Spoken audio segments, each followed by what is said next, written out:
What's up guys, this is Ronnie. Welcome back to our channel Total Technology. This is tutorial 31 and today's topic will be kind of examples. So I have got so many requests that I should do some sort of more examples on Rust enum methods. So that is why I'm just going to create this tutorial. So this is not going to be any new thing, or we are not going to talk about anything new or from the theoretical or practical point of view. Rather, we are going to do some sort of use case using different enum methods. So actually we'll be going to talk about enum methods with different if and else clause. So I got so many requests that I should do some sort of more exercise using some sort of code block. So let's move on to our ID.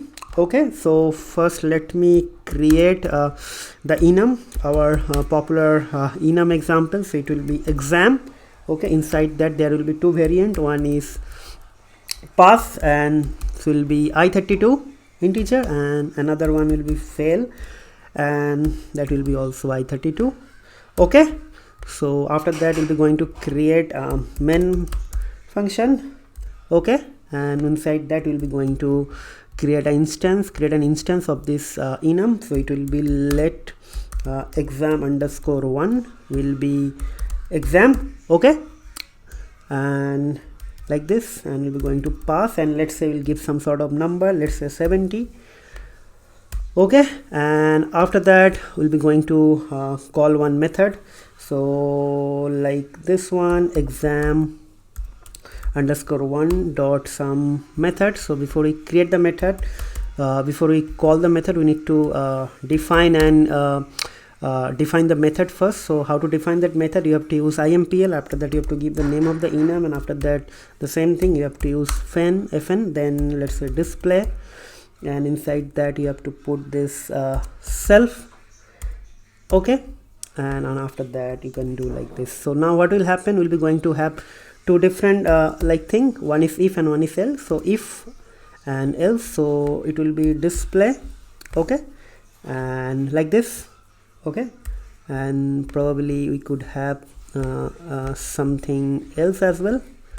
Okay, let's say like this, and this time we'll be going to call it as with fail, and that time we'll use, let's say, 50.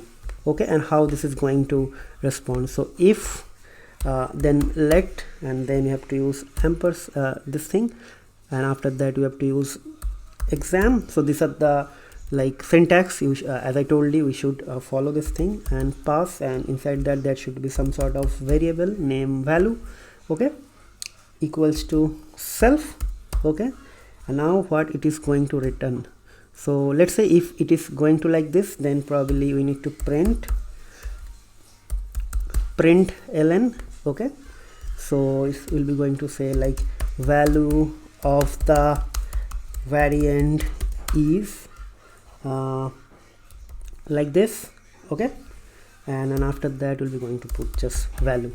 Okay, so what it means, if we call this method with this thing. Okay, so why this is like unused variable exam1, I'm not sure.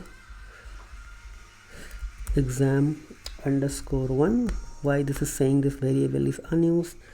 Actually I used it over here, I'm not sure. Okay, so exam1, exam is an instance of this thing. Okay, exam. So if I write this thing, you will automatically get the access to this thing. So let's say display, and after that you have to call this thing. Okay, so what will happen, so for this thing it is going to print this thing. And for example, if you pass, let's say exam2, and again let's say if you would like to call this thing, so what is going to print? So for the first thing, it will going to print this thing, and if you're going to call this thing with this fail thing, so that time, let's say for else, there will be else.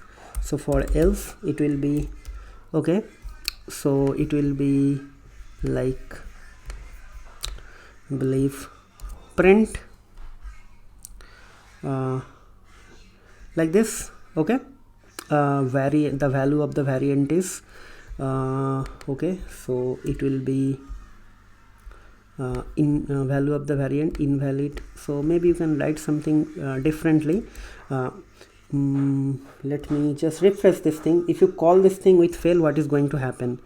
Okay. Okay. Let's say failed case with, and inside that you could write something like this, and here you could write self. Okay, so for this thing it is going to print this thing, and for this thing it will going to print this thing. Okay, this is, I believe this is self. Yes, let me check. It's formatted with this thing. Okay, so if I use this thing, then I have to use, like, let me just write this thing. Okay, then derive. So these are the syntax you have to remember, or else you will, so if you practice, then only you will able to master this thing, or else it is not going to work. So what will happen now? So for this thing I'll be going to get this value of 70, and for this thing I will get failed case with 50, like fail 50. Okay, so let's save this thing and let's run. Okay, so it's building. So see, for the first thing I got value of the variant is 70, and next call it getting fail case with fail 50. So what is happening now, I'm going to explain you.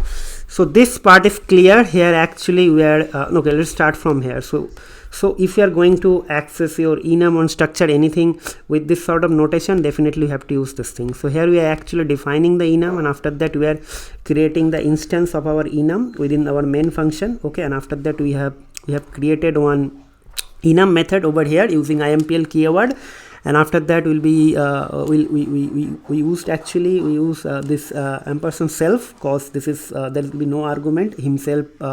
The enum itself will be going to be kind of passed as an argument, but this is kind of a very wrong thing to say. But again, when we are going to do some sort of thing with the context of that data type, so that time we just generally use this sort of thing. For example, this method is actually going to work on the context of this enum only, not the outside of this enum. So that is why it's like this. Okay, so next thing, we are going to check whether we call this method over here with this pass value or fail value. If it is it is called within this pass value, then it is going to write this thing. If it is not passed with this pass value, then whatever is there in the enum body, it will be printed. Okay, so that is the thing here. So for the first case I got this thing, for the second case I got this thing. So this is the main fundamental objective. So as you guys requested to do something with if else clause, so I came up with this example. So definitely it is going to help you. So now I'll be going to give you guys some sort of exercise. Try to create some sort of similar arrangement with your if else block, and that time probably you can use some sort of other enums. For example, you can create some sort of author. For that author you can create two different sort of books, like genre action or genre thriller, and another genre for comedy. And for different genre you can set some price, and based on that you can print those things. So if genre is comedy, the value is this, and if genre is not comedy, means some other thing, means you can say failed case means not comedy, then you can write some other thing. So in this way actually you can achieve whatever you are trying to achieve.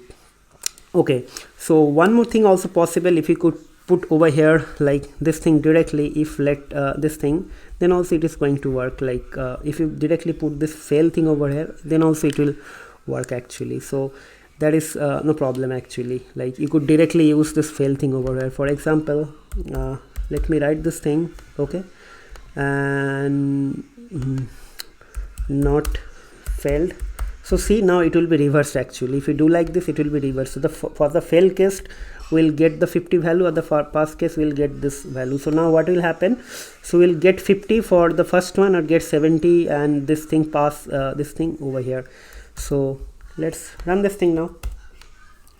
See, first we get not failed case 70. The when we call it with the pass thing, when we call this thing here, so it is false. Here it will be false. So it will be only true for this thing. So I'll got this thing, and for the next case this condition will be true. So I'll be going to get this value over here. So this is going to be very simple, guys. So you guys can tweak this thing. You can have multiple hierarchy for your cases, and definitely you will achieve many things. So you can even do looping as well. So those sort of things, guys, try to do some sort of practice. If I go ahead and start doing these things, we will be actually deviating from our context. My objective is to give you guys the basic foundation of Rust, and while doing that, I want to cover each and every aspect. So I believe I am doing that. But now the practicing and practicing and how to build your intuition using those simple or small pieces to connect by connecting each other, that will be your job, guys. So you have to do your exercise. You have to grab each and every concepts whatever till now taught, and after that come up with some sort of use case, write down your code. If you are having any difficulties or if you are facing any problem, you can write me. I'll always there to help you, but first you have to write your code, or else there is no point, because ultimately after 1 month or 1 week you will definitely forget the course, forget the syntax of the code. So before I go to the end of this video, let me quickly jump onto this PPT. So this is done. So let me change the size a bit. Okay, this is done. So guys, that's all for today's video. I believe everyone is understood. So one more time, here we actually defining the enum, here we actually creating the instance of this enum, and here we actually defining the enum methods, and we'll be going to use some sort of if and else. And for that, actually this part is quite interesting, and you have to remember this sort of things. If you do not practice, you will definitely forget. And after that, we are calling those method using different instances of our enum, and depending on our instance, we'll get the response. So that's it, guys. We'll see you in the next video. But before we end this topic, guys, those are actually watching our channel for the first time, please subscribe to our channel, hit the like button. If you really enjoy our video, you can subscribe, and as well as you can hit the bell icon as well, so you should not miss any notification from the next time. If you have any feedback, suggestion for us where we can improve our quality, please write back to us. We'll always try to improve our quality. And last but not least, thank you very much for all the Udemy students. You guys are amazing. Thanks for purchasing this course. It is actually helping me a lot, and also it gives me added motivation to create some contents for you guys. So same applicable for you. If there is any question, clarification, if you want me to help you, please write me on Udemy instructor box. I'll always available there to help you. So once again, guys, happy learning. We'll see you in the next video. Till then, take care, goodbye, and have a nice day.